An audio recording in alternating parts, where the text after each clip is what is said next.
news ba ito or totoo? Kasi nagsalita po si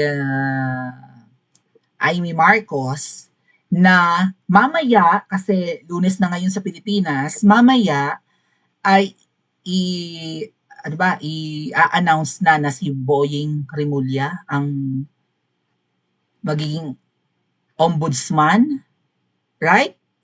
Siya nang susunod na ombudsman. Fake news ba ito? Alam nyo, delikado si VP Sara dito. Kasi kahit na sinasabi ni Boying Rimulya na hindi niya gagamitin ng ombudsman sa politika, baka makasuhan si VP Sara at tuluyang matanggal sa pwesto. Kaya nagpapanik talaga ang pamilya ng mga Magna. Hindi pwedeng magtagal si VP Sara sa pwesto. Threat, alam mong iwi, mali eh. Bago ko basahin yung article patungkol sa sinabi ni Manggana. Siguro may nare-receive na, alam niyo naman, marami namang mata si Mangga eh. Oo, si mata, maraming mata, parang pinya. Tapos si Chupanga, sumasamba sa Mangga. Tapos sabi ni Chupanga, marami siyang mata sa mga GCs.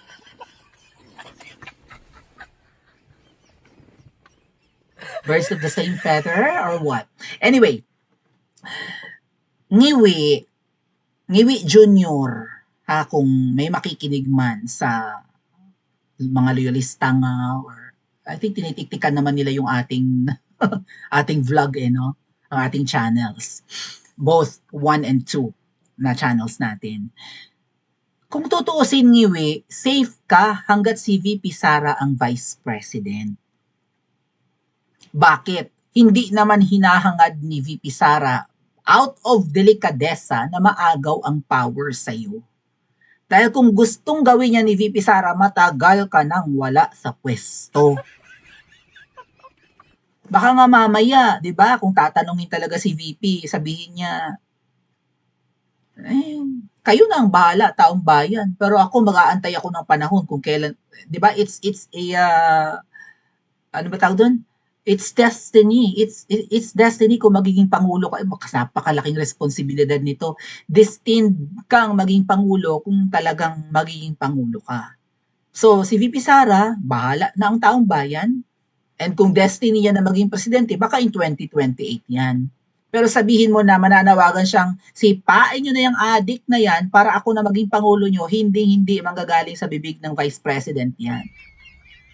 So, Ngiwi, kung tutuusin, plus yung mga tik-tik dito sa YouTube natin, safe ka hanggat si VP Sara ang vice president mo. Kung tutuusin, sinasalba ka pa ni Inday sa kapahamakan. Okay? Wala siyang plot para masipa ka. Wala siyang niluluto. Dahil kung meron man, matagal ka nang nasipa. Wala siyang masamang binabalak para mawala ka sa pwesto. Pero oras na nawala si VP Sara sa posisyon at mamimili ka kung sino ang gugustuhin mong vice president, good luck sa iyo. Anyway, wala na si hindi kaya yan ang dahilan, mga ate at kuya. Kaya inalis nila si Tambaloslos as Speaker of the House. Kasi si Boji din eh. 'Di ba? Kasi so far, okay. Kung si Tambaloslos pa rin ang speaker at mawawala si VP Sara sa pwesto, walang choice si Ngiwi kundi pumili between Tito Soto and Tambaloslos as his vice president. Kay Tito Sen, sa tingin ko, safe si Ngiwi. Okay?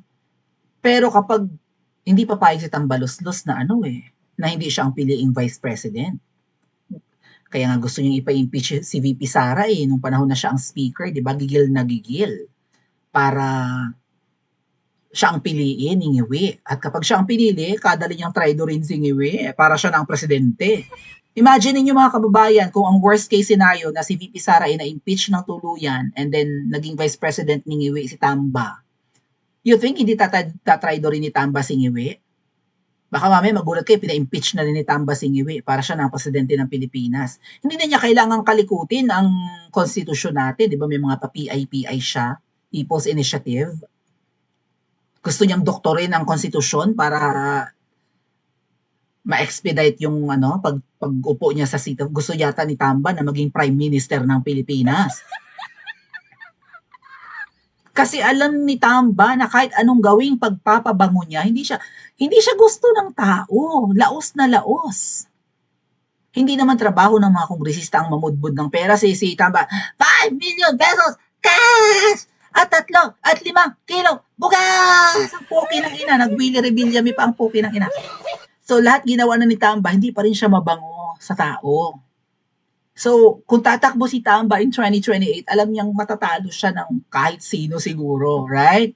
So, tapos ngayon, Tamba, inutakan ka ba ng pamilyang adik or what?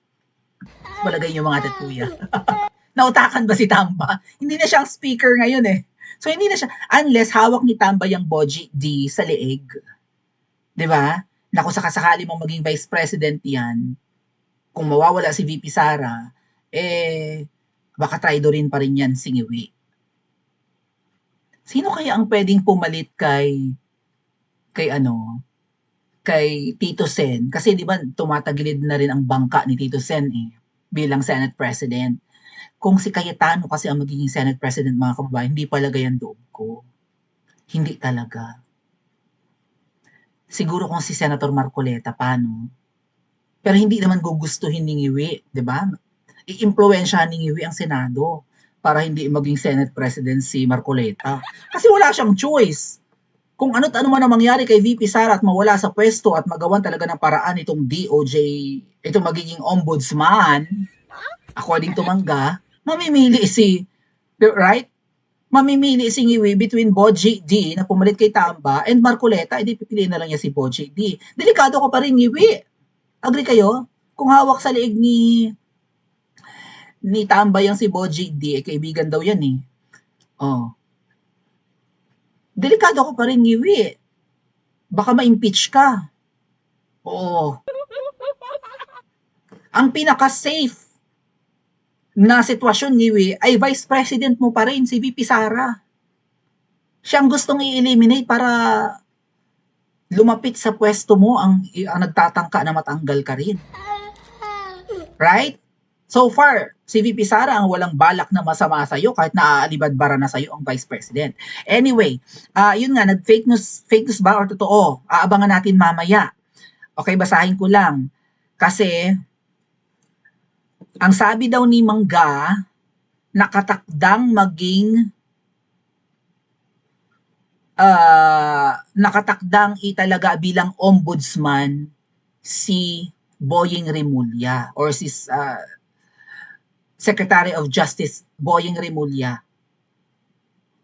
Ibinunyag ni Senator, basahin ko lang, ibinunyag ni Senator Amy Marcos na si Justice Secretary Boying Remulla na umano ang nakatakdang italaga bilang susunod na ombudsman bukas or mamaya, Lunes, October 6. Sa isang pahayag, tinawag ni Marcos, ni Amy, na kalapas-tanganan umano sa konstitusyon ang pagtatalaga sa kalihim.